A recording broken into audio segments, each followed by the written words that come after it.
Panoodin yung mabuti to, oh. Tingnan nyo kung paano lumipad yung ibon na papel na ginawa niya. Talagang parang ibon kung lumipad. Ang galing, no? Talagang malayo yung nararating ng ibon na papel na ginawa niya dito. Tara, at subukan nating gawin. Game! Ayan, dalawang class yung gagawin ko. Yung papel ng notebook at papel ng bond paper. Simulan natin dito sa papel na notebook. Itutupi ko lang to ng paganito.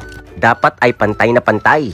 O Enzo, gumagawa ka ulit ng laruang papel? Opo, Lolo. Ito naman po ay ibon na gawa sa papel. Pagkatupi, ay ibubukan natin ito at itutupi natin na paganito para maghugis triangle siya. Kabilaan dapat ang gagawin natin dito.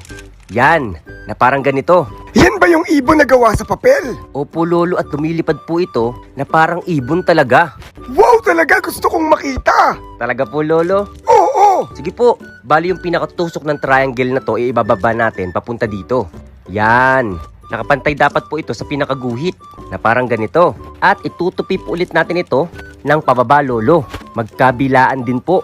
Bali, Lolo, ang ginagawa ko po pala ay papel ng notebook at gagawa din po ako ng bond paper. Bali, dalawa yung gagawin mo. Opo, Lolo. At titingnan po natin kung ano nga po ba yung mas maganda ang lipad, yung bond paper or yung notebook. Ngayon naman po, pag natupi na po natin na kabilaan, ay itutupi po ulit natin yung pinakadulo nito, pababa na parang ganito. At syempre, ibabaliktad po natin ito at saka po itutupi sa gitna na parang ganyan. Wow!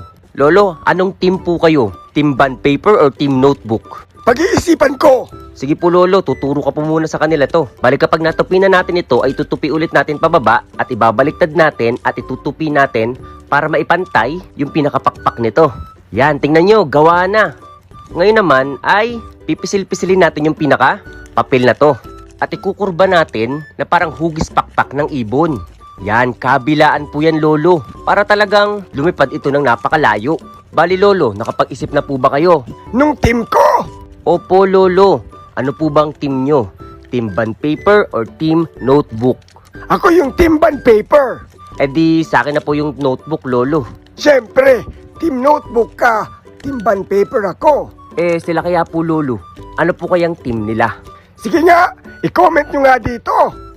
Pagkatapos na po itong ikurba, Lolo, ay itutupi po natin yung konting-konti lang sa pinakalikod, pataas. Yan, okay na po ito. Game! Charan! At dalawang klase yung ginawa ko. Team bond paper at team notebook. Anong team ka?